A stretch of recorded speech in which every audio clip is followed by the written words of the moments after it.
सर्व शिक्षक, विद्यार्थी, पालक यांना नमस्कार.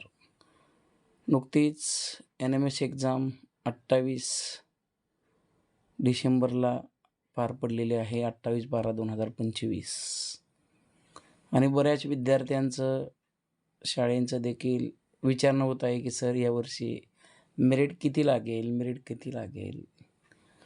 बघा, सांगायचं झालं सगळ्यांना तर दरवर्षीपेक्षा यावर्षी बुद्धिमत्तेचा पेपर खूप सोपा होता. खूप सोपा. एक 4-5 प्रश्न सोडले तर खूप सोपे प्रश्न लक्षात घ्या बुद्धिमत्तेमध्ये होते. बरेच विद्यार्थी बुद्धिमत्तेला 70+ आहेत. भरपूर विद्यार्थ्यांना पहिल्या पेपरला चांगले गुण मिळालेले आहेत. परंतु दुसरा जो पेपर होता शालेय क्षमता चाचणीचा, तो पाठांतराचा भाग येतो.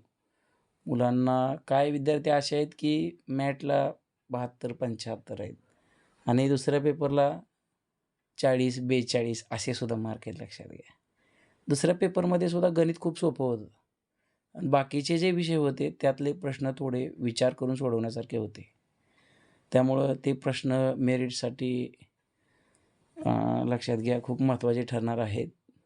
म्हणजे मेरिट यावर्षी इतिहास, भूगोल आणि विज्ञान, नागरिकशास्त्र तर खूप सोपं होतं, लक्षात घ्या. बघा, मग आता किती लागू शकतं? आता मी जे तुम्हाला कट ऑफ सांगणार आहे त्याच्यापेक्षा 1-2 मार्क कमी किंवा 1-2 मार्क जास्त, याच्यापेक्षा वेगळं कट ऑफ लागणार नाही.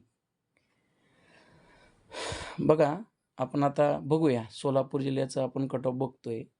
पुणे, सांगली, लक्षात घ्या. पुणे, सांगली, कोल्हापूर यांचं मेरिट सोलापूरच्या मेरिटपेक्षा प्रत्येक कॅटेगरीचं एक 5-5 मार्कांनी जास्त राहणार आहे, लक्षात घ्या.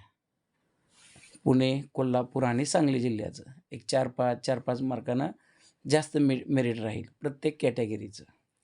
आपण सोलापूरहून बघूया. मग सोलापूरचं किती आहे बघून तुम्ही कोल्हापूर, पुणे, सांगली या जिल्ह्याचं मेरिट ठरवू शकता.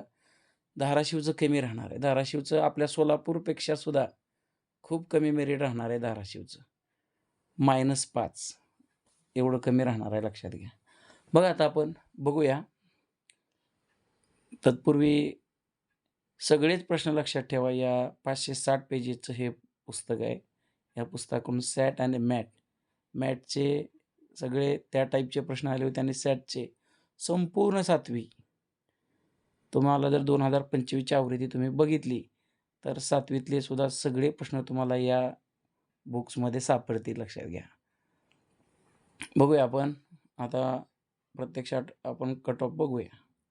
ओपनचा 115, OBC 101, त्याच्यानंतर SC 89, ST 65, FIJ 88, NTB 93, NTC 105, NTD 81.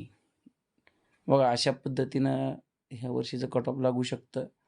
याच्यामध्ये लक्षात घ्या 2ने सुद्धा दिलेले जे काही कट ऑफ आहे त्याच्यापेक्षा 2ने कमी येईल किंवा 2ने जास्त, एवढा फक्त फरक पडेल. आणि इतर जिल्ह्यांचं याच्यामध्ये लक्षात घ्या कोल्हापूर, पुणे, सांगली +3 धरून चालायचं, लक्षात ठेवा.